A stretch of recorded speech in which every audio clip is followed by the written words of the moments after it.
so we put together a perhaps even better week-long virtual experience where you'll have a chance to engage in candid discussions with some of today's most thought-provoking leaders. This event lies at the center of our mission. It's through Mobilize Women that we take the time to reflect on our own journey, commit to making a mark on our workplaces, and to using our voices in power across the community at large. After all, change does not happen magically. It's up to all of us to do it. During today's session, we will be joined by incredible speakers, and there will be time for them to answer your questions at the end. But a few housekeeping notes before we start. Please use the chat to engage with each other and our speakers. Drop quotes, helpful links to life-changing books, websites, apps, etc. We're all one big community showing up, so let's get to connecting. Also post your questions in the Q&A box for the moderator to see, and click the closed captions icon to toggle them on so you can read along if you need to. If need be, if you run into trouble, you can privately message the Ellevate team. You can find us in the participant list with Ellevate in our names. And we are recording the session and streaming to Ellevate's Facebook page. And the recording will be posted to the Ellevate site for our members to view as an evergreen resource. And on that note, did you know that you can become a free member today? So check out ellevatenetwork.com to see how. And last but not least, please go to mobilizewomen2020.com to have a true Mobilize Women experience where actions speak louder than words. Find the learn, act, engage activities for each session, and share your pictures and post with each other from your part of the universe. And use the hashtag Mobilize Women to share what you're learning. We're big, we're global, but we're always in this together. So thank you for tuning in, and now please welcome Jessamine Stanley, the founder of Underbelly Yoga, and our moderator, Zara Barnes, executive editor for Self Magazine.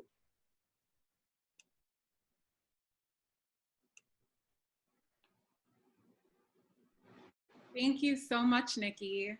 I am so excited about this event. And Jessamine, hi, good morning. I cannot wait to talk about all things yoga and wellness and self-care with you, and of course, inclusivity in these spaces. But to get us started, I have a pretty basic question, which is, how are you doing? That is the question today, man. That's the question of our lives right now. And I mean, thank you all so much for having me, and thank you, Zara, for being here. I'm very excited to chat with you as well. How am I doing? I mean, I think that generally I'm just kind of going with each moment, trying not to. I think the biggest lesson for me as an entrepreneur, as a wellness practitioner, as a yoga practitioner at this point, it's just to try to stand in each moment exactly as it is and try not to obsess over how close or far away it is from what I want to be happening. I think that so much dissatisfaction for myself comes from obsessing over how things need to be, or like how I want for things to be. And there's this great necessity that the universe is just compelling all of us to, which is just go with it. Just go with it. And so, today I think that I'm feeling good, but I think that just like anyone else, I'm very heavy with the weight of the world right now. But at the same time, I think there is a really beautiful kind of optimism that comes whenever we are forced to just it's like, there's something that happens when things are dark. It's like, yeah, so you have to hope for something more. And so that optimism I find to be very inspiring. And so in that way, I think I'm good. I'm good. How are you? Thank you for asking. I am also good, kind of going with the flow. And what you just said resonates with me so much, because one of the things I have really been trying to do is let myself feel what I'm feeling and not get upset with myself for feeling very valid feelings right now.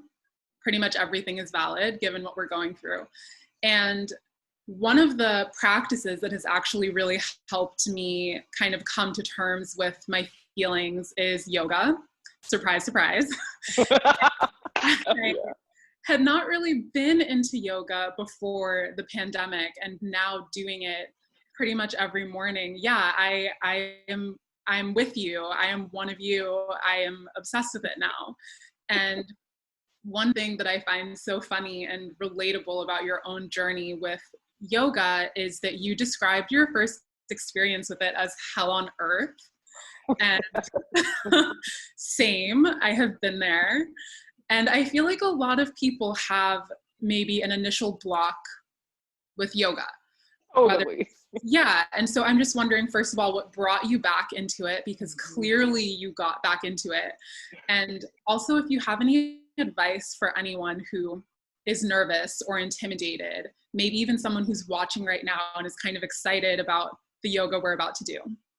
Hell yeah. Oh my gosh. Thank you so much for asking about this, because I do think that this is something that is like, it's so common that people will be like you try yoga, or somebody, usually what happens is like you have a friend that's like really into yoga or something, and they're like, oh my God, you should give it a try.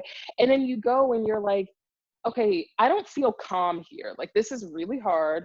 Everything about this is annoying. The teacher is pissing me off. Like, everything about this is dreadful. And so I like, really identify with that experience. And I think that sometimes when you go to class, or even, especially even in an online environment, you think like everybody else must have never felt this way. And it's like, nah, bitch, everybody has felt this way. So my first time ever practicing yoga, I was in high school. My aunt she was really into Bikram yoga at the time. And she was like, oh my God, go to yoga. You're going to love it. And I mean, I was just on summer vacation, and I was like, I'll just go to this yoga class with her, whatever. And it was awful. Oh my God. It was so, it's Bikram yoga. It's a style of hot yoga. It was like 100-ish degrees in the room. It was like all of the postures just seemed completely impossible. And I left like maybe a third of the way through the class, and I was like, I'm not doing this again. I'm good on it. So whenever people are like, yeah, I tried yoga, it sucks, I'm like, yeah, no, I feel you. I had that exact feeling. But when I was in graduate school, I was going through a period of depression that honestly is just, if you have been in your early 20s, you have felt what I was feeling at that time. In my book, Everybody Yoga, I go into more detail about it. So if you're curious, it's there. But generally, I was on the darker side of things. And one of my friends was like, she had drunk the Bikram Kool-Aid, and she was like, oh my God, come to Bikram yoga, you're gonna love it. And I was like, I'm not doing that. I already know I don't like it. But truth be told, she got me caught up on a Groupon. She was like, you know, you just spend $20 and maybe you go one time. And I was like, okay, that's fine. So I went, and it was still, I mean, it was impossible. The posture seemed impossible to me. It felt like everybody else had rehearsed beforehand together, and that I had missed the rehearsal or whatever. Like I wasn't able to practice the postures comfortably. But it really offered me an opportunity to just be like, I'm just gonna do this. And like, maybe the other people in the room are gonna see that I've never done it before, and the teacher is gonna see that I've never done it before, and like, I'm gonna be, you know, I'm just gonna give it up to the universe that that is how I'm gonna feel right now.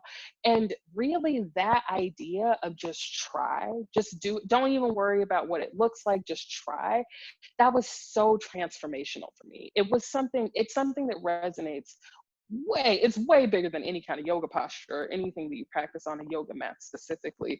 It's really, at that time especially, but I think just generally, it really pushed me outside of these boundaries that I decided for myself. I decided that I was only able to do certain things in my life, and yoga pushed me to see myself as more than that. And I say that because I think that, you know, you asked what advice I would have for somebody who's maybe it's your first time ever practicing yoga, or maybe you practiced yoga before and you thought it was dumb, but you like just thought you'd come to morning yoga or whatever. You're like, man, I'm gonna give this a shot. First of all, I feel you. We're kindred spirits. And if that's you, like, my only advice really is to just go with it. If that means that you have to like just watch me, and you're just gonna watch the practice, and that's gonna be your practice today, that is the most beautiful practice of yoga. The hardest postures really are the postures that ask us to do the opposite of what we want to do. And a lot of times we'll be in motion or talking or whatever, because that is easier than just being still. So I say that to say that perhaps the posture today is to just lie on your back in corpse pose. That might be plenty practice today. That is a very difficult posture. And so I think that as long as you just go with what feels natural, it's actually like kind of sick to be able to do it at home and like not in an environment. This is why I'm always emphasizing the home practice over everything. Because like, if you just practice, if you're just in your space and like the only person that's going to see you fall down is the dog, you know what I mean? Or like your kid or whoever. And so like, you're good. I mean, I think that if you just let yourself go with it, you'll enjoy. I love that lesson so much, because I feel like it does take a level of kind of being okay with feeling like you look stupid or feeling stupid when you're trying something, and just being fine with it. And speaking of trying things, I'm wondering, you know, so many of us are picking up new hobbies and new habits in this time. As you mentioned, we're kind of forced to get creative right now. So I'm wondering if there's anything new that you have picked up, anything new you're adding to your self-care routine.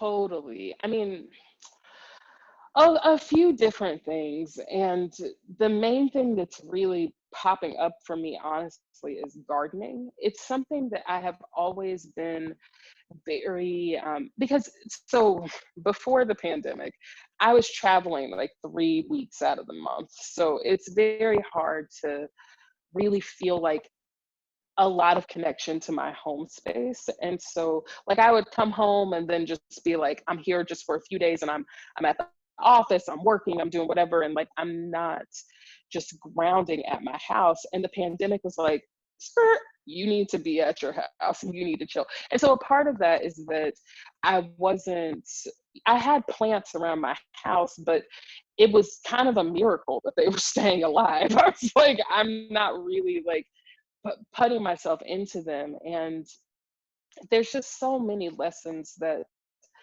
the plants really impart.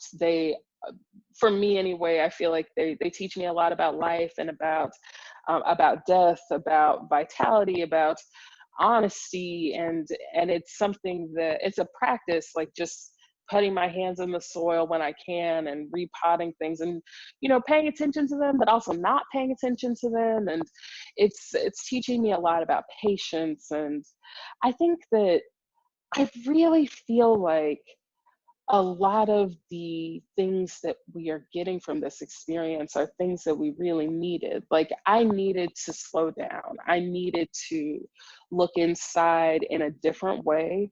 I think that so in a lot of ways I just feel like there are a lot of blessings. And what you said about starting a practice during quarantine, I was just like, it's such a blessing that so many people would turn to this practice when it's really preparing us for everything that was always happening, is always happening. It's just we have a bit of a microscope on it right now.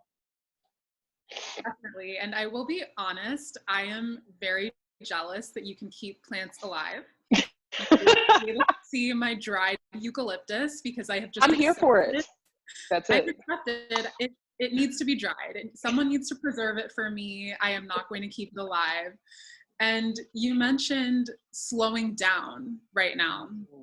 I'm wondering if that has changed your experience with yoga, if yoga maybe serves a different purpose for you right now than it has before. You know, I feel like every moment that I practiced before now was preparation for this, because I think that I had gotten to a place with yoga where, okay, let me back up actually. So when I first started practicing, yoga was just about like, it was just like this exercise thing that I did sometimes. And like, I really liked it. I definitely felt like there were benefits beyond the physical. Like I felt good when I practiced, but I didn't care about it beyond like what it was doing to me, how it made my body feel. And then sometime around the time that I did my teacher training and started teaching regularly, around that time I started to understand my practice as something that I'm not always doing on a yoga mat, and that really like I'm practicing all the time, that the same balance and core strength and stability that I'm seeking in like a chair pose or a warrior two, that's the same kind of and stability that I'm looking for in hard conversations with people, in when I have road rage, like when I'm struggling in life. And I think that for some years I've been trying to cultivate a deeper relationship with my practice, where it's like the time that I spend on the mat is kind of, it's just not as important as the time that I spend off of my mat. But nothing like a pandemic to throw that all the way in perspective, because it definitely has made me realize that, like, no, I just have to do this as a way to survive at this point. Because I think that so much of what has been brought to light for me is that these, like I was saying before, I think that you're moving too fast, but it's also like these systems that we this big we that we look to for validation, those systems can't hold us. And so we can't look outside of ourselves for the worth that is always existing inside of ourselves. And so, and that to tune into that, it's necessary to do that like literally every day, because like it doesn't matter how much you practiced on one day, it doesn't matter how much you thought about it, like there's always going to be something, because we're always changing and there's always something new, and that's just the nature of life. And I think that standing in that and really owning that and submitting to the practice as more like, I really, at this point, I feel like my practice is closer to brushing my teeth than anything else. It's kind of like, you wake up and you're like, oh, I don't really feel like doing all of these self-care things. Like, I don't feel like brushing my teeth. I don't feel like doing these things. But you have that taste in your mouth and you're like, oh, it's an awful taste in my mouth. That is what it feels like to not practice. It's like having a bad taste in your mouth, but in your spirit. So it's like, it's helpful to just come to it, because then in that way, it means that you can just practice like a little bit. You don't have to practice. Like I tend to feel as though if I practice 30 minutes every day, that's great. And that's, every day is my thing. Like for some people, it might be like you practice 30 minutes every other week or something. Like you just make it work for where you are. And that's medicine, even just the smallest dose of that medicine is so crucial. I love this idea of just meeting yourself where you are. I feel like with self-care, it can feel like so much pressure, and like you have to create these goals for yourself and constantly be pushing yourself forward. And that actually makes me think about your latest installment of your column for us at Self Magazine, where you talk about breath work and how revolutionary and deeply, deeply gratifying it can be to just focus on your breath. And I was so drawn to this idea because self-care can often seem like it has to be a 15-step process and you have to be scared and it has to take a ton of time. So this idea that some days, sometimes it is complicated, like if you're finding a therapist. Yeah. Epitome of complicated, epitome of self-care. But just focusing on your inhales and exhales, that also counts. Exactly. And that is really the heart of everything, that everything comes from finding that inhale and exhale. And I mean, I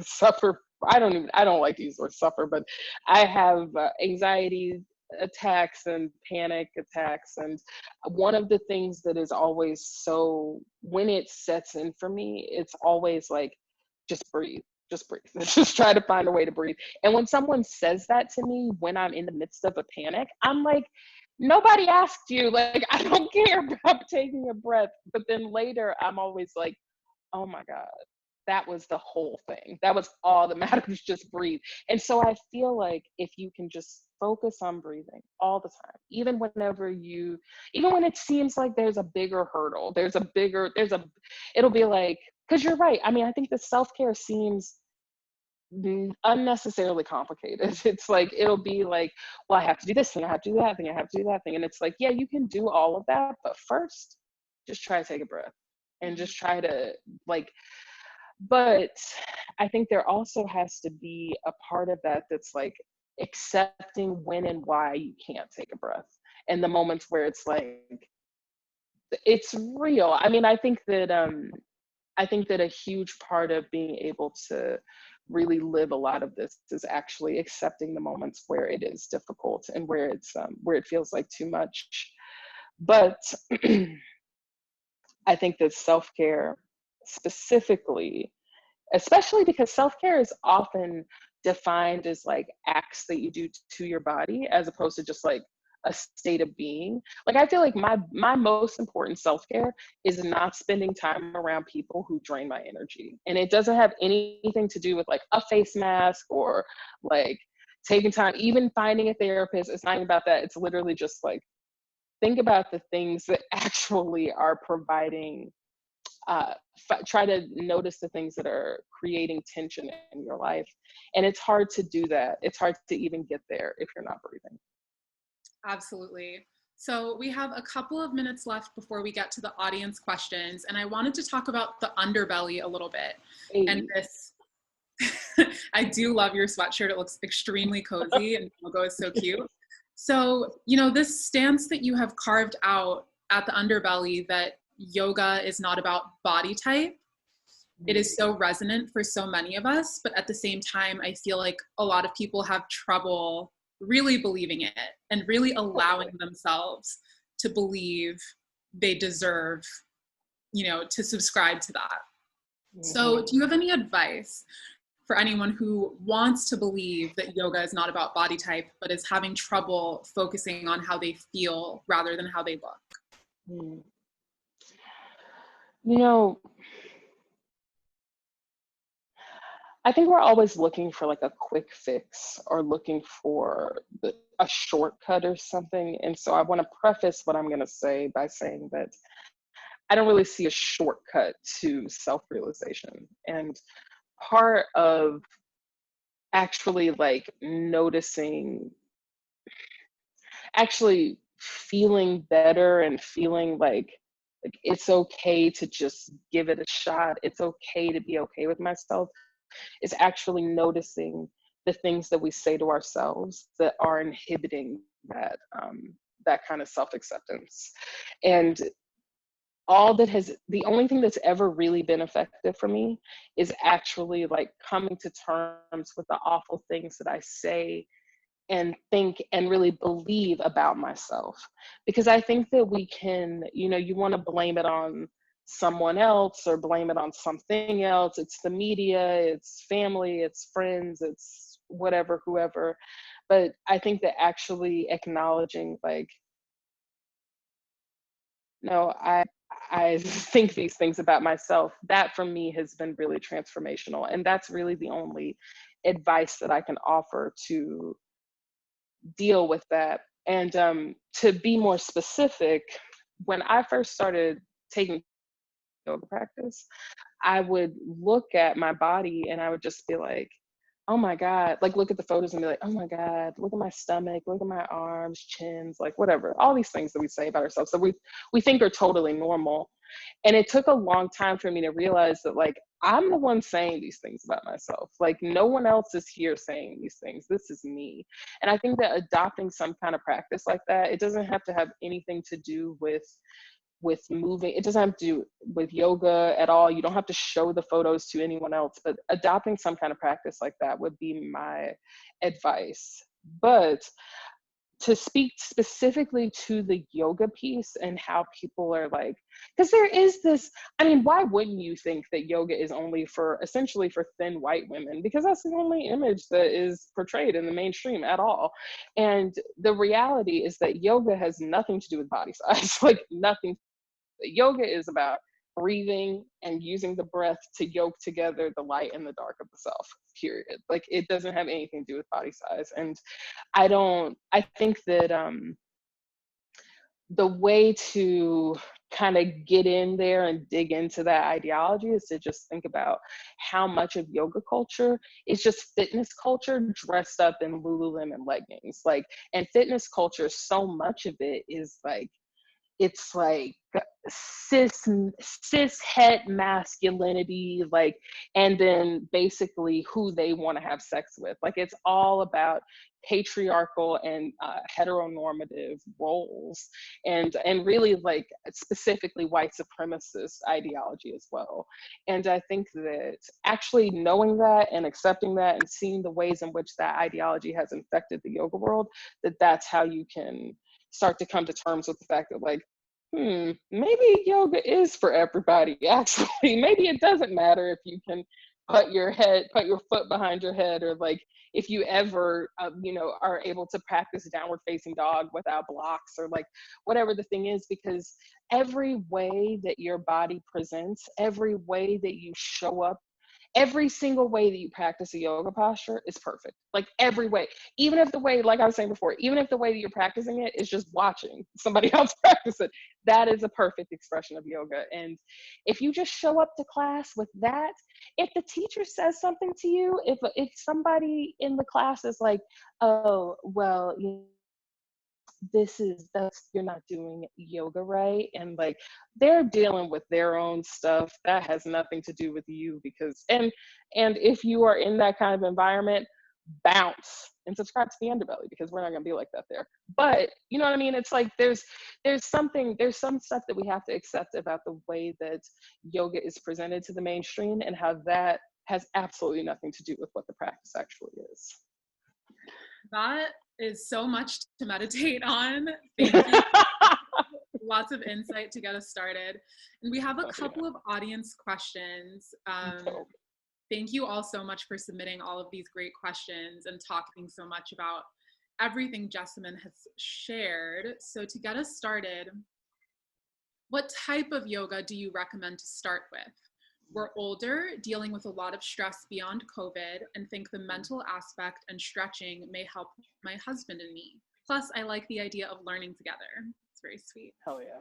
I mean, literally, I would say you could really practice any type of yoga. And I know that's not helpful. I know it's like, because some people really enjoy something that is a little bit slower. Some people really enjoy something that is faster. I started practicing with a practice that is pretty physically intense, but it's also a practice that is practiced by, it was developed by someone out of injury. Like they developed the sequencing that is really complex because they were trying to heal their body. And so I think there's a lot that if you say like, okay, if you get a recommendation for a class, that's really where I would start, is that if you have a friend or know somebody who really likes a teacher, because the teacher is such a huge part of it, regardless of what lineage or what style it is.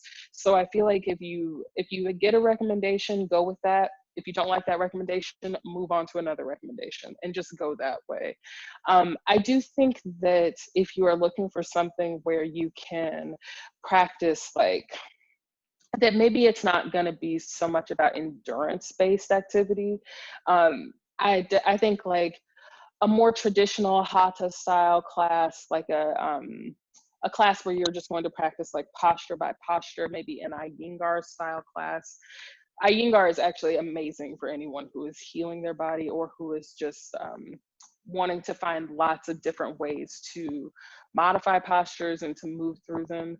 But I also I think that I say that, and then you find like a high intensity vinyasa flow, like hit and inspire flow, and just be all about it. So it's like, you just go in for whatever makes sense, and try lots of different things. And I think that really blending the practices together and letting that be the basis for it, as opposed to, because there's no one way that's better than anything else. Definitely. And we have time for guys, can I add one thing to that also? Yeah. And if you find a yin class, yin might also be like exactly what you're looking for. Okay, that's it. Thank you. That was a lot of recommendations. I appreciate that. Oh, yeah. So for our last question before we get into our own morning yoga, what do you recommend for someone who likes yoga but is impatient because of the inherent slowness of it? I think that's a thing that a lot of people experience. Totally. Did you say something about that earlier, that like that you thought it was slow? Maybe I might have. Maybe it was like ESP. I did think it was slow. Yeah. That's how I felt I was like, so before my aunt got me to go to class, I was like, yoga is boring, like it is slow, I don't care about this. And so to that person, I would say maybe you should go to a faster class because then you will learn just how not boring yoga is. But I think that what tends to happen over time, even if you really enjoy like a high endurance kind of practice, you always kind of get to a place where you recognize that first of all, there's no way to master any of this. There's no way to master the postures. You're always going to be learning. And so there's so much, it's like reading a good book over and over again. There's so much magic in going slowly and just like getting into the details. You get in, like, you can crawl all the way up in and around what a posture is by going slowly and allowing it to be about like just how much can I move from the inside of myself as opposed to trying to move from the outside. It just gets into this whole psychological experience that I think is really amazing. But I also think when you just start practicing yoga, you're like, yeah, this is boring. I'm not here for this. I'm not trying to do this. And that's cool too. That's important too. And I think that just making space for however you are today and just letting that be okay is the key, because there is a different way to practice. There are so many different ways to practice yoga, like literally there are an endless number of ways, and they're all good, they're all right. It's all an opportunity to learn something new about yourself and about the universe. Okay, what a perfect note to end on and to really get into our own yoga practice this morning. I have absolutely loved chatting with you. Thank you so much. It's been great. And I am going to turn off my camera because no one came here to watch me teach yoga. And I will let you take it away. Thank you, Jessamine. Thank you. Thank you so much. It was so lovely chatting with you. And I'm going to pin my video so that I can not be awkward. All right, guys. So I'm going to move back to where my mat is. Back here. And we are going to practice. This is just going to be like a pretty, I say beginner friendly, but it's really just like, it's a good like get out of bed practice. A lot of times I think that I personally prefer to practice yoga in the morning because it really, especially in the era of coronavirus, because literally like the way that you start your day is usually the energy that you're going to carry with you throughout the whole day. And so when you start the day by like grounding and stretching out the spine and letting go of anything that you held on to while you were sleeping, which like everybody does. We're all constantly doing that. And I think that like anything that you can do to just stretch it out first thing in the morning, you don't even have to do it for that long. We're going to be practicing for max of like 26 minutes, right? So like it's not really that deep. It can sometimes be as simple as just one posture that can make the difference. One of my favorite teachers, Tara Judell, she talks about this, and she's like, when you wake up, you're carrying all of these aches and pains, and then you just walk through your day and you're just carrying those aches and pains with you. Like, it's a lot, especially now. So we got to stretch ourselves out so we can be more present in the now. So my yoga mat, if you don't have a yoga mat, it's not that big of a deal. Please don't feel pressed about it or like you need to do anything. And I have a couple of props here. I have a yoga strap here. I'm sitting on my yoga blocks. I'm going to aim to not really use them that much because I want to show you just how much you don't really need props. But if you want to grab any props after this, you can go to the shop at the Underbelly and get literally all the yoga props that I have here. I have 2 blocks and a strap. If you wanted to make a block low key, you could just get a couple of big books. If you have some boxes, you can turn over a trash can, get a side table. Anyway, whatever. The point I'm making is that you can make anything into a block. And your shirt is a strap waiting to happen. So actually, speaking of shirts, I'm going to take mine off and let's start out on our backs. So I know that you go to sleep every day, and so you're like, Jessamine, I know how to lay down. Like, I don't need to be coached through this, but humor me. Just, We're just gonna go slow together. So come down onto your butt. Your feet are on the ground, the knees point up. You bring your hands back behind the backs of your thighs. Oh, relax your shoulders. Relax the crown of your head. Hollow out your belly, round your spine, and just slowly roll down onto your back. Just take your time. Go nice and easy with it. Lie down on your back. Beautiful, beautiful. And so you've got your feet on the ground, knees pointing up. Take your hands to the back of your head and just gently pick up the back of your head. You can interlace your fingers and make a little cradle for your neck with your thumbs. And just shake out your neck a little bit. Breathing, breathing. And then let your head come back down to the ground. Now bring your hands to the tops of your thighs, and I'm gonna reach my hands up underneath my belly fat. So I got my hands inside my leggings. You get intimate. Spread wide through the hands, through the fingers, and just gently press the flesh away. Gently press that flesh away. Walk it out just a touch. And then once you find stillness there, if you've got a little boob choke action going on, a little chest meat coming up into your throat, bring your hands to the tops of your cleavage and just gently press the flesh away. Gently press away. And then let your arms fall open by your sides. Now this might be perfect. Have your feet on the ground, knees pointing up. This might be more than enough. If you want to go for a little hip opening action, you can bring the soles of your feet together, let the knees knock out. Let the thighs open up. You can extend the legs towards straight. This is full posture.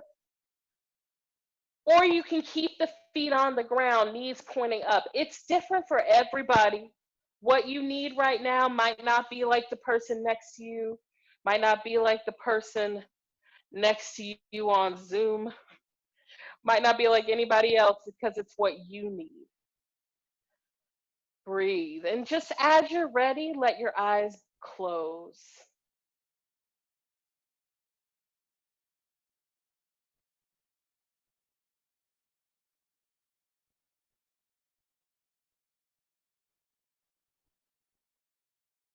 And you'll find that there are little spots in your body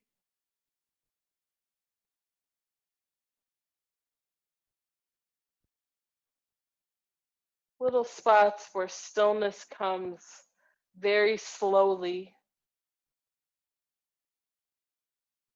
Might be your wrists, the tops of your thighs, your ankles, the back of your throat.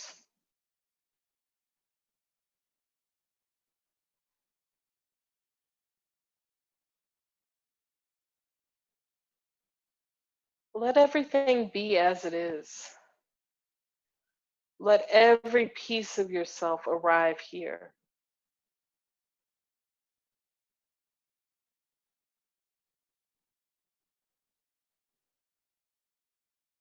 Not only some pieces,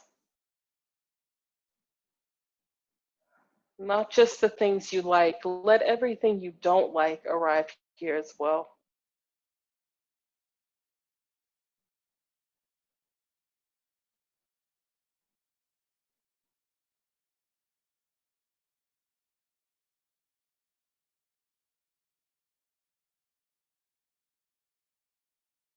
And as you're here,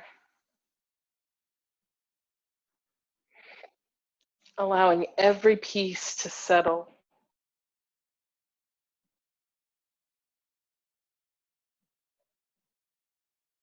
just start to notice the way your breath moves through your body.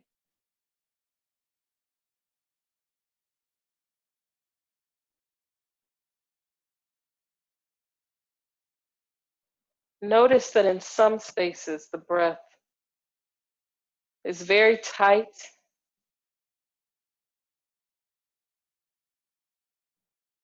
Notice that in some places, it's shallow.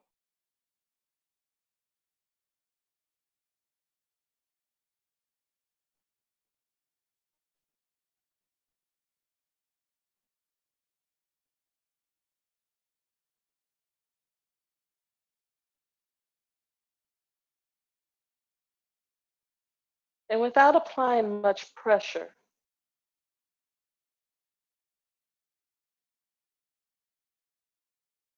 find that the breath comes in through your nose and then goes out through your nose.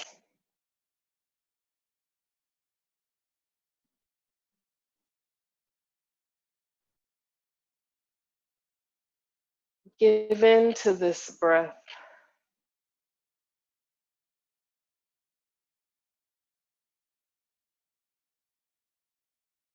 Let it be your only focus, your only goal, your only need.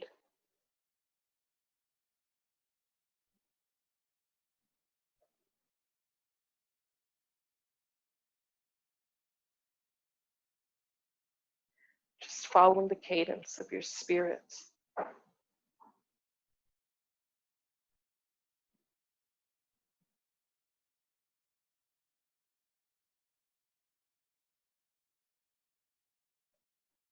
And then as you're ready, draw your knees into your chest. You don't need to open your eyes. You just draw them into your chest. And you may just leave your arms splayed open. You might grab up the thighs behind the backs of the thighs. You might interlace the fingers around the shins, maybe grab for the wrists or the elbows.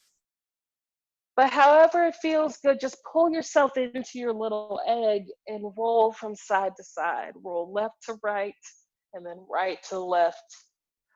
We're coming back to that time in life before we had responsibilities, before we had to wear a mask. Coming back to the time when all we did was just roll around on our backs. You might roll over to the right side, a little tight spot, and rock into that. Maybe the left side, same thing.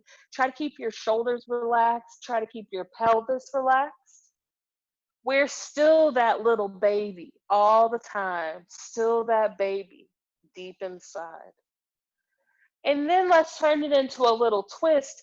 Drop the arms out to either side. Drop the knees over to the right, gaze over to the left, and just breathe. We're just saying hello to spinal rotation. So you relax that left shoulder open. And you can kind of, my right shoulder gets kind of tucked under. You can kind of scoop that right shoulder out. And to the first couple breaths, you're like, okay, I'm here. Jessamine can see that I'm here. I'm doing it right. Okay, you're good. Just breathe now. Let it get sloppy.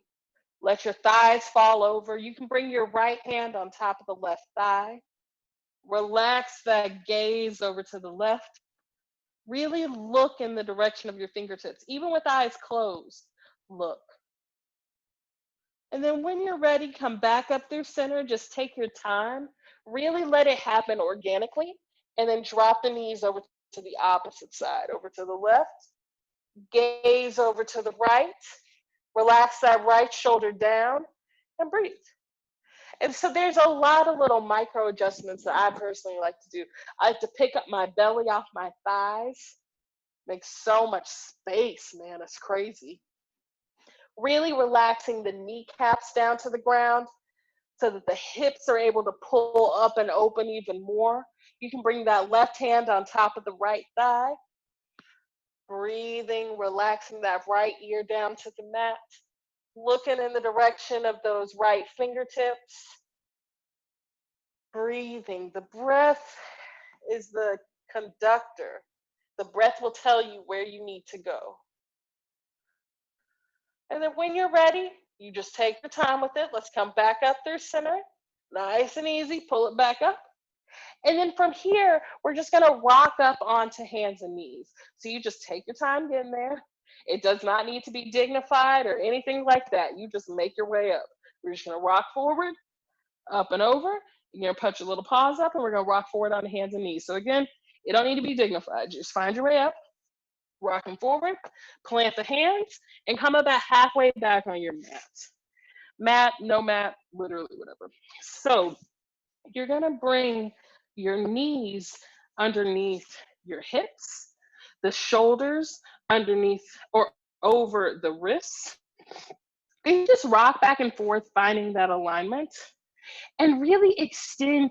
It's like you have a string coming out the crown of your head and then straight out through your butthole. So you're just pulled along through your torso. Huh. Release your jaw. Release your sits bones away from one another. Release your butt cheeks away from one another. Spread wide through your fingers. Plug into your knuckles. Breathe. If this is a lot on your knees, you can grab a blanket and slide that up underneath. You can roll the edges of your mat over so you get a little cushion underneath your knees. You can also do this exact same thing sitting on your butts, hands on your knees or hands on your shins, whatever makes the most sense to you. But from here, we're just gonna come into cat pose alternated with cow pose. So let's start with cow pose. On the inhale, we're gonna drop the belly down, drop the heart down, look up. If you're on your butt, you're pulling the chest forward and you're looking up. Exhale, curl the spine, round the back, shake out the head and the neck, cat pose. Shake that out. Let's do it again just like that. Inhale, drop the belly down, drop the heart down, let the gaze come up, look up. Exhale, curl the spine, round the back, shake out the head and the neck. Now keep going like this at your own pace. So your inhale, drop the belly down, drop the heart down, let the gaze come up, you look up.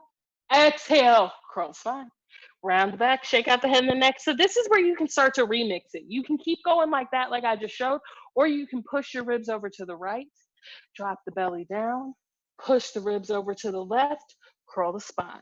Ha ha, you make these little spirals. So you figure out what makes the most sense for you. You might pull into like an upward facing dog or a cobra. Let the pelvis be heavy, arms come towards straight. You might shift the hips back toward a child's pose. Just turn this cat pose, cow pose into whatever you need. We spend so much of our lives pretending to be robots. We sit at desks, we hunch over devices, we don't leap, we don't run, we don't claw the ground in the way that human beings are meant to. Human beings are wild animals. This is your time to get to that wild animal, the being that maybe you can't take to work, might be too hot for work, but this is someone and something that is needed in this world. This wild energy inside of you is needed. When you're ready, come back to a neutral spine. Just find your way there, and then come on forward onto your belly. You just take your time getting there. Again, uh, dignity is overrated. You really don't. It's not that deep. Don't worry about it. So you're gonna come onto your belly and let the arms come out parallel to the ground. You just take out space, little airplane style. Let's just get into a little shoulder opening. So from here, we're gonna roll onto the left side of your body. You just roll onto it. Left side, the legs are gonna stack on top of each other. And honestly, but truthfully, this might be more than enough. You might get here and be like, I got plenty. If you want though, you flip the palm of the left hand up to the sky. Again, this might be more than enough. This might be plenty. You've got your right hand here like a little kickstand, and you can use that to keep rolling the shoulder open, keep rolling the chest open. Let your head be heavy. Let your head come down to the ground as much as you can. If you need to put some cushion here, you can roll up the edge of your mat like this. You can grab a yoga block. You can take a pillow off the couch, whatever you got handy. But you roll yourself forward, and you roll so much so that that right leg steps behind the left leg, and you step onto the right foot. The right knee comes up to the ground. This might be more than enough. This might be more than what you're looking for. If you want, if it feels good, reach that right arm up to the sky and then reach it back behind you. Don't press yourself. You know what I mean? Like, this is plenty. You reach in the direction of your left fingertips. If it's there, interlace your fingers. Inhale, exhale. Breathe here. And then use that grip, if you've got the interlace of the fingers, to roll the chest open, roll the shoulders open, and keep rolling the spine open so that that left foot comes onto the ground, knees pointing up. Breathe. Let your head and your neck be heavy. Breathe. Relax your shoulders. Really smile the left corner of your heart out and into the world. Take one more breath just like this. Very nice, guys. And then let's come on back onto the belly. Just take your time getting there. It's no rush. No rush. Come on down to the belly just the way you came. Very nice. Come on back. We're just saying hello to the body. It's really just saying hello. Now let's go on to the other side. So we're going to roll onto the right side. Shoulders stack on top of each other, legs stack on top of each other. The left hand is like a little kickstand. You let that head relax as much as possible. Grab a block or a pillow or whatever you got handy. And then from here, flip that right palm up to the sky. This might be plenty. If you want, keep rolling so that that left foot comes onto the ground behind you. Breathe, breathe. Just assess yourself here.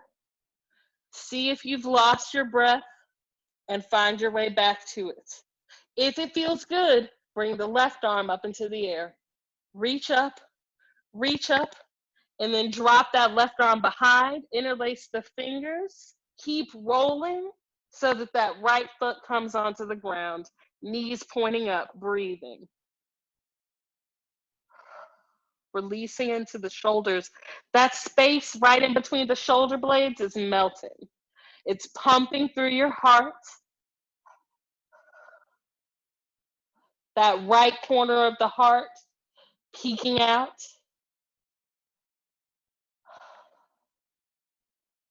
And then when you're ready, you just take your time. You come on back the way you came. Let that grip go. Come roll onto your belly. You just take your time. Very nice. Very nice. Come back up onto hands and knees. You just take your time getting there. And then from here, we're going to transition into downward facing dog. Down dog is like the most ubiquitous yoga pose. It's literally in so many different practices. And it's really hard. And so I think that there's a moment sometimes where you're like, man, I'm not trying to do this anymore. And so this might be your down dog. Hands and knees, this might be plenty today. If it feels good, you can walk your hands just a little bit ahead of the shoulder heads. Spread wide through your fingers. See that you've got your hands at about shoulder distance apart, maybe wider. Plug into your fingertip mounts, plug into your knuckles. Curl the toes under. And from here, I always like to reference the song Back That Ass Up by Juvenile because I feel like he really gets to the heart of the matter here. We're going to back that ass up. You're going to shift your hips up and back into downward facing dog. Just shift your pelvis up and back. Come on up. Downward face dog. Press your chest back towards your thighs. Breathing. This is an inversion, right? So if you start to feel like, whoa, boy, this is a lot. Like, I feel you. That's real.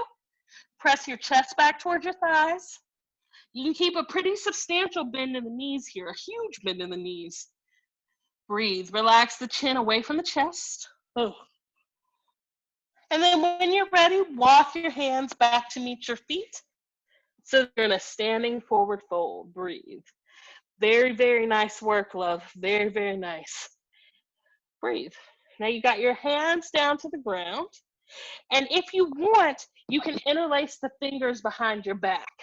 You can also grab for either elbow. This is a spot where if you have a yoga strap, I'm gonna grab a yoga strap. Or if you want to take your shirt off, literally, you can use that to get the grip behind you. But you're gonna hang loose in a forward fold here and let the arms drop down behind you. Breathing. Pretty substantial bend in the knees is nice here. And you can rock from side to side, right foot to left foot. Breathing.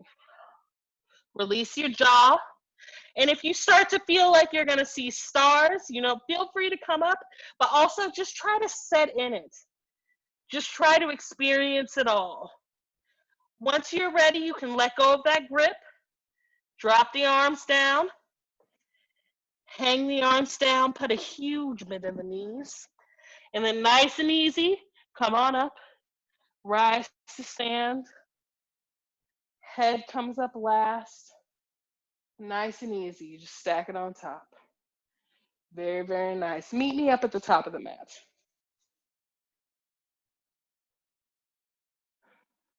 Take a moment here. Bring your hands under your hips. Relax your shoulders. Breathe here. And then when you're ready, step your right leg out to the side, one leg's distance. So you're gonna be, your feet are gonna be parallel with one another. All right, now let's hit quick warrior pose for strength, for grounding, for power today. So I've got my hands on my hips. I'm gonna put my hands literally inside of my leggings to get up underneath that fat roll. Get in touch with your body. I always say, if you can't touch your body, who can touch your body? Nobody can. Turn your right foot out so that it's parallel with the long edge of your mat. Your right heel is gonna come into the left arch of your foot. Press into your right big toe. Press into the back edge of your left foot. These are your anchor points. So from here, you got your hands on your hips. You get in there and you can really feel, you can feel your hip points right in there. Just dig into those suckers. Yes. All right, now from here, using your anchor legs, really press into that back leg. And then when you press into that back leg, you can sink deep into your front knee. So you start to bend deep into your front knee, and the right knee is gonna be parallel with is gonna be in line with your right ankle.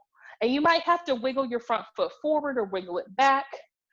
And if you start to get into this and your body is like trembling and you're like, Jessamine, this is dumb. My body can't do this. That's the yoga. That's what you've been waiting for. That moment of trembling, of thinking like, I can't do this, I can't do this, that's the practice. Bring the arms out parallel to the ground. Press into the back edge of your foot. Press into your right big toe. You are this power. Gaze over your front fingertips. Breathe. You are a warrior. This is how you show up in every moment of life. Relax the shoulders away from the ears. And then extend that front knee straight. Parallel your feet. Let's go straight into the second side. Turn the left foot out, parallel with the long edge of your mat. Right foot is parallel with the short edge of your mat. Press into your left big toe. Sink deep into that front knee. Really press into the back edge of your right foot. Breathe. Try to line up that front knee, front ankle. Pelvis is turned out to the side. And this is really when you find that trembling. This is your power. This is your strength. Arms out, parallel to the ground. Gaze over your front fingertips. Breathe. Extend up through the crown of the head. Breathe. Relax your shoulders. Breathe. Sink a little bit deeper into that front knee. You have got this. You got it. Yes. And then when you're ready, extend that left knee straight. Parallel your feet. Put your hands on your hips. Step your right foot up to meet your left. Very nice. Inhale your arms up and overhead. Reach up, really look up at them. Exhale, forward fold over your legs. Heart comes down, hands come down. Come down onto your knees. Come to sit. You can either sit on your heels. You can sit on your butt. You find the position that makes sense for you. Palms are up to the sky on tops of your thighs. Close your eyes. Seal in this practice. You are mighty. You are strong. You are needed. Every piece of you is needed. Bring one hand over your heart. Bring the other hand over your heart. Drop your gaze down. The eyes are closed.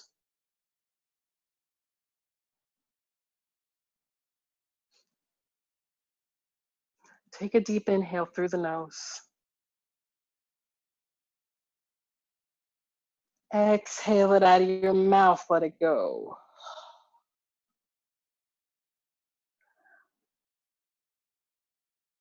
Let the gaze come up.